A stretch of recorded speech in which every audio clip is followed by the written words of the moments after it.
saya ucapkan selamat belajar, tetap semangat, mudah-mudahan apa yang dicita-citakan akan bisa tercapai. Nah, pada kesempatan ini kita akan belajar tentang reaksi redoks. Apa dan bagaimana reaksi redoks itu? Mari kita lihat tayangan berikut ini. Assalamualaikum warahmatullahi wabarakatuh. Anak-anakku sekalian, khususnya kelas 12 SMA jurusan IPA. Pada kesempatan ini kita akan belajar tentang reaksi redoks. Mungkin timbul pertanyaan di antara anak-anakku sekalian, apakah sebenarnya yang dimaksud dengan reaksi redoks? Nah, untuk menjawab pertanyaan ini, mari kita saksikan tayangan berikut ini. Nah, pengertian reaksi redoks.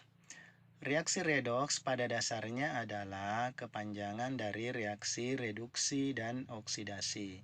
Nah, dalam reaksi redoks, antara reaksi reduksi dan oksidasi ini berjalan simultan, tetapi dua reaksi yang bertolak belakang. Untuk lebih detailnya, mari kita lihat apakah yang dimaksud dengan reaksi reduksi. Nah, reaksi reduksi ini kita mengenal tiga aturan atau tiga macam dasar. Satu, reaksi reduksi adalah reaksi yang melepaskan oksigen. Contohnya, mari perhatikan senyawa N2O5 dan senyawa N2O3. Sebelum bereaksi jumlah O-nya ada 5. Setelah bereaksi jumlah O-nya ada 3 pada N2O3. Jadi pada dalam hal ini N2O5 melepaskan sejumlah O2 pada saat mengalami reaksi reduksi. Konsep yang kedua adalah reaksi yang mengalami penurunan bilangan oksidasi. Mari kita lihat contohnya. Mg2 plus berubah menjadi Mg. Sebelum bereaksi, Mg muatannya plus 2. Ini diasumsikan sebagai bilangan oksidasi plus 2. Setelah bereaksi, Mg tidak punya muatan. Ini diasumsikan bahwa BO-nya sama dengan 0. Jadi dari plus 2 menjadi 0 mengalami penurunan bilangan oksidasi. Konsep yang ketiga adalah reaksi yang menerima elektron. Mari kita lihat reaksinya. Cl2 ditambah 2 elektron berubah menjadi 2 Cl-. Anak-anakku, silahkan perhatikan posisi elektron. 2 elektron ada pada posisi kiri atau sebelum tanda panah. Ini diasumsikan sebagai reaksi yang menerima elektron. Nah, inilah tadi tiga konsep yang berhubungan dengan reaksi reduksi. Maka bagaimana dengan reaksi oksidasi? Mari kita lihat konsepnya. Konsep yang pertama adalah reaksi yang mengikat oksigen. Mari kita lihat contohnya. 2 Mg ditambah O2 berubah menjadi MgO. Perhatikan anak-anakku, sebelum bereaksi Mg tidak mengikat oksigen, dalam hal ini berdiri sendiri. Tetapi setelah bereaksi berikatan dengan oksigen dalam bentuk MgO. Jadi ini diasumsikan sebagai reaksi yang mengikat oksigen. Konsep yang kedua yaitu reaksi yang mengalami penambahan bilangan oksidasi. Mari kita lihat contohnya. Nah, coba anak-anakku silahkan dilihat.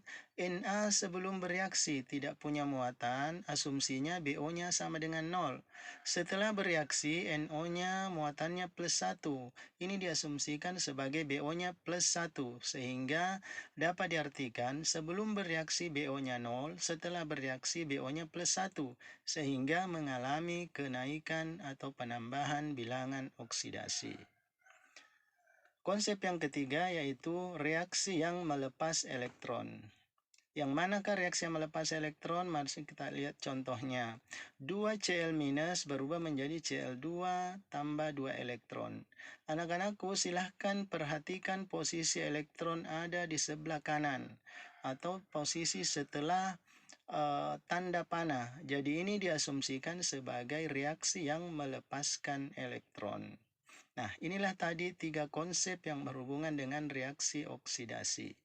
Nah, seperti yang saya jelaskan sebelumnya, antara oksidasi dan reduksi adalah reaksi yang berkebalikan. Jadi konsepnya adalah konsep yang berlawanan antara reduksi dan oksidasi. Nah, selanjutnya anak-anakku, tentu yang menjadi pertanyaan besar dan sangat penting untuk pelajaran redoks adalah bagaimana cara menentukan bilangan oksidasi unsur dalam suatu senyawa. Mari kita lihat aturannya. Aturan pertama, unsur netral dan molekul diatomik dan molekul netral BO-nya sama dengan 0. Jadi NaMg ini adalah unsur netral, O2, Cl2, H2O, dan HCl adalah molekul netral, sehingga total BO-nya sama dengan 0. Selanjutnya, dalam senyawa bilangan oksidasi oksigen selalu minus 2, kecuali dalam peroksida minus 1. Jadi oksigen ini teristimewa selalu minus 2, hanya sebagian kecil yang minus 1 dalam senyawa peroksida, contohnya H2O2. Bilangan oksidasi ion sama dengan muatannya. Yang mana yang dimaksud anak-anakku semua? Mari kita lihat. Cl minus, NO3 minus, ini kan muatannya minus 1 semua, maka BO-nya sama dengan minus 1. Sedangkan SO4 dan O dan O muatannya semua minus 2, maka BO-nya minus 2. Jadi kesimpulannya berapapun muatannya, sebegitu juga nilai bilangan oksidasinya. Misalkan muatannya plus 1, maka BO-nya plus 1. Muatannya plus 2, BO-nya juga plus 2. Aturan berikutnya, golongan 1A BO plus 1, golongan 2A BO plus 2. Jadi contoh, senyawa natrium BO-nya plus 1, sedangkan unsur berilium, magnesium, kalsium, dan seterusnya ke bawah golongan 2A BO-nya plus 2. Golongan 7A BO-nya minus 1 kecuali tidak mengandung oksigen. Contoh, HCl, BOCl sama dengan min 1. Cl ini adalah golongan halogen. Tetapi karena dalam HCl4 mengikat oksigen, maka BO-nya bukan lagi minus 1, tapi plus 7. Nah, itu tadi. Nah, mari kita berlatih bagaimana cara menentukan bilangan oksidasi unsur dalam suatu senyawa. Kita lihat contohnya. Tentukan bilangan oksidasi Mn dalam KMnO4. Bagaimana caranya? Mari kita lihat. Unsur K termasuk golongan 1A. Seperti aturan tadi, maka BO-nya sama dengan plus 1. Unsur oksigen BO-nya sama dengan minus 2. Juga tadi ada di aturan. Kemudian, karena KMnO4 adalah molekul netral karena tidak ada muatan di atas rumus molekulnya, maka jumlah seluruh B unsur penyusunnya sama dengan 0. Maka secara matematika dapat ditulis BOK tambah BOMN tambah 4 kali BOO sama dengan 0. Diingat, K-nya plus 1, BO oksigennya minus 2, sehingga bisa ditulis plus 1 tambah BOMN tambah 4 kali min 2 sama dengan 0. Maka BOMN sama dengan plus 1 pindah ke kanan jadi minus 8 di kiri pindah ke kanan jadi plus, maka BOMN-nya plus 6.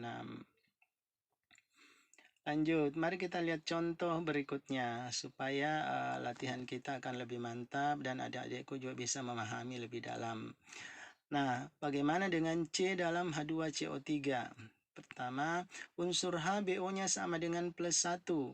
Kemudian H2CO3 adalah molekul netral, maka total BO-nya sama dengan 0. Jadi, secara matematika dapat ditulis 2 kali BOH tambah BOC tambah 3 kali BOO sama dengan 0. Nah, 2 kali plus 1 tambah BOC tambah 3 kali minus 2 sama dengan 0. Lagi-lagi, BOC-nya sama dengan 6 kurang 2. 6 kurang 2 berarti BOC-nya sama dengan plus 4. Nah, itu tadi anak-anakku bagaimana? Cukup mudah bukan? Nah, mari kita berlatih satu lagi. Cr dalam Cr2O7 2-. Nah, ini berbeda karena senyawanya dalam bentuk ion. Bagaimana caranya? Mari kita lihat. Cr2O7 2- adalah ion yang bermuatan min 2, maka total BO-nya sama dengan minus 2. Maka secara matematika dapat ditulis seperti ini anak-anak. Nah, BOCR 2O7 sama dengan 2 kali BOCR tambah 7 kali BOO sama dengan minus 2. 2 kali BOCR tambah 7 kali min 2 sama dengan min 2. BOCR-nya sama dengan 14 kurang 2, maka BOCR-nya 12 dibagi 2 sama dengan plus 6. Nah, itulah tadi 3 contoh cara menentukan bilangan oksidasi. Mudah-mudahan dengan contoh tadi anak-anakku bisa lebih paham dan bisa mengaplikasikan di pembelajaran reaksi redoks. Nah, langkah selanjutnya adalah saya memberikan satu soal, adik-adik tinggal menentukan apakah ini termasuk reaksi reduksi atau oksidasi dari proses berikut. Nah, ini dia SO4 2 minus tambah 14 tambah 2E menjadi SO3 2 min tambah 2H2O. Reaksi ini termasuk reduksi atau oksidasi? Jawabannya adalah reaksi reduksi. Mengapa reduksi? Karena coba perhatikan SO4-nya dan SO3-nya. Di kiri oksigennya terikat 4, di kanan terikat 3. Berarti kan dilepas sejumlah 2 elektron. Alasan yang kedua, menerima elektron. Anak-anakku silahkan perhatikan posisi elektron ada di sebelah kiri atau sebelum tanda panah. Jadi diasumsikan sebagai menerima elektron. Kemudian BO bilangan oksidasinya turun. Dalam SO4 S-nya plus 6, sedangkan dalam SO3 S-nya min 2. Nah, demikianlah tadi pelajaran kita tentang cara menentukan bilangan oksidasi serta menentukan apakah unsur mengalami reduksi atau oksidasi. Nah, langkah selanjutnya saya akan memberikan beberapa soal buat anak-anakku, mudah-mudahan menjadi bahan latihan sekiranya memiliki waktu luang di rumah agar dalam pelajaran redoks ini semakin mahir menentukan bilangan oksidasi unsur. Nah, ini saja pelajaran kita pada kesempatan ini. Mudah-mudahan bermanfaat buat anak-anakku semua. Mudah-mudahan video ini bisa menjadi bahan pembelajaran, salah satu bahan dalam bahan dalam mempelajari reaksi redoks di sekolah. Terima kasih atas segala perhatiannya.